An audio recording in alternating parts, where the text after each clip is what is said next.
അപ്പോൾ ഇന്ന് എറൗണ്ട് എനിക്കൊരു 1100 രൂപ അടുപ്പിച്ച് കിട്ടിയിട്ടുണ്ടായിരുന്നു. സോ രാവിലെ ഇറങ്ങിയതാണ്. രാവിലെ എന്ന് പറയുമ്പോൾ എൻ്റെ ഫസ്റ്റ് ട്രിപ്പ് നമുക്ക് നോക്കാം. സോ ഇതിപ്പോൾ രാത്രി ആയതുകൊണ്ട് അവരെല്ലാം റീസെറ്റ് ചെയ്ത് വെച്ചിട്ടുണ്ട്.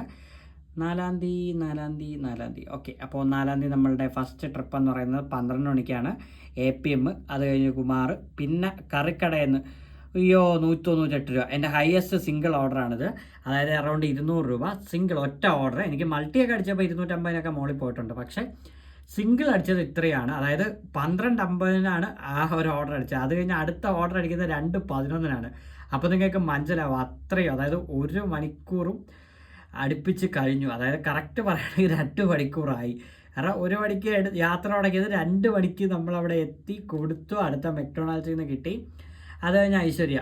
അപ്പോൾ 2:32 ലാസ്റ്റ് ഓർഡർ. അപ്പോൾ 5 ഓർഡറാണ് രാവിലെ എടുത്തത്. ബാക്കിയാണ് നമ്മൾ വൈകുന്നേരം എടുത്തത്. വൈകുന്നേരം ലോങ് തന്നെ ആയിരുന്നു തന്നത്. ഞാൻ വിചാരിച്ചു ലാസ്റ്റ് മൊമെൻ്റ് എന്നെ തേക്കുമെന്ന്. അതായത് 9:18 അടിച്ചു ഒരു ഓർഡർ. അത് കഴിഞ്ഞ് എനിക്ക് 3 ഓർഡറും കൂടെ വേണം. അപ്പം ഞാൻ വിചാരിച്ചു എന്തായാലും 10 മണി കഴിഞ്ഞിട്ട് 10 to 11, 11 to 12, 2 മണിക്കൂറുണ്ട്. 1 മണിക്കൂറിൽ നമുക്ക് 2 ഓർഡർ വെച്ച് കിട്ടിയാലും സേഫാണ്. കള്ളന്മാരെ അവന്മാർ പിടിച്ച് നിർത്തി കളഞ്ഞ്. 9:18 കഴിഞ്ഞിട്ട് പിന്നെ അടുത്ത അടിച്ചത് 10:46. ഞാൻ അത്രയും സമയം അവിടെ വെയിറ്റ് ചെയ്തു. അതും ലോങ്. 10:46 എനിക്കൊരു ലോങ് അടിച്ചാണ്. ഞാൻ പിന്നെ പെട്ടെന്ന് കൊണ്ടുപോയി കൊടുത്തിട്ട് തിരിച്ച് വീണ്ടും കുമാർ കഫേയിലെത്തി. അതായത് ഒരു 10 കിലോമീറ്റർ പോയിട്ട് തിരിച്ച് അതേ 10 കിലോമീറ്റർ തിരിച്ച് വന്ന അതേ സ്പോട്ടിൽ നിന്നപ്പോഴാണ് അടുത്ത ഓർഡർ അടിക്കുന്നത്. അതെത്ര അരമണിക്കൂർ കൊണ്ട് 20 കിലോമീറ്റർ ട്രാവൽ ചെയ്തു. ആഹാ, നല്ല സുഖമായിരുന്നത് ആ യാത്ര. അത് കഴിഞ്ഞ് വന്നപ്പോഴത്തേക്കും ലാസ്റ്റ് 11:20 ആ ഒരു ഓർഡർ കിട്ടി. പിന്നെ ഒരു 5 മിനിറ്റേ ഉണ്ടായിരുന്നുള്ളൂ. 2 കിലോമീറ്ററിനകത്തൊക്കെ ഉണ്ടായിരുന്നുള്ളൂ. ഇത് റെയിൻ സർജ് ഉണ്ടായിരുന്നു. അതുകൊണ്ടാണ് ഈ പറഞ്ഞ 47, 49 ഒക്കെ ആയത്.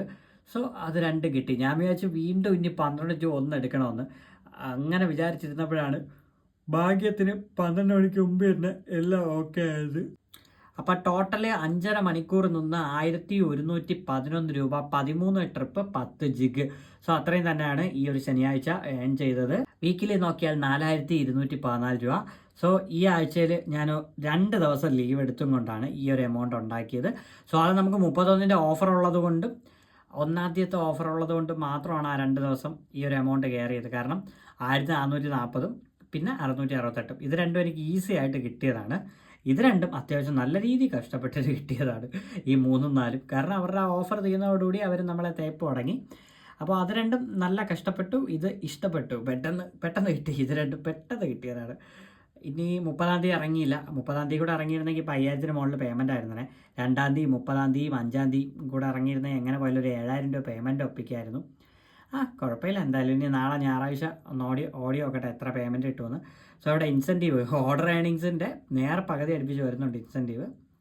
അപ്പോൾ എന്തായാലും ഈ ഒരു ദിവസത്തെ ഏണിങ്സ് നിങ്ങൾക്ക് ഇഷ്ടപ്പെട്ടെന്ന് വിശ്വസിക്കുന്നു. ഏകദേശം 1111 രൂപ ഫാൻസി നമ്പർ. അപ്പോൾ ഈ വീഡിയോ നിങ്ങൾക്ക് ഇഷ്ടപ്പെട്ടിട്ടുണ്ടെങ്കിൽ ചാനലൊന്ന് സപ്പോർട്ട് ചെയ്യുക. അപ്പോൾ നമുക്ക് നാളെ മറ്റൊരു ഡെലിവറിയുടെ വീഡിയോ ആയിട്ട് കാണും വരെ ബൈ.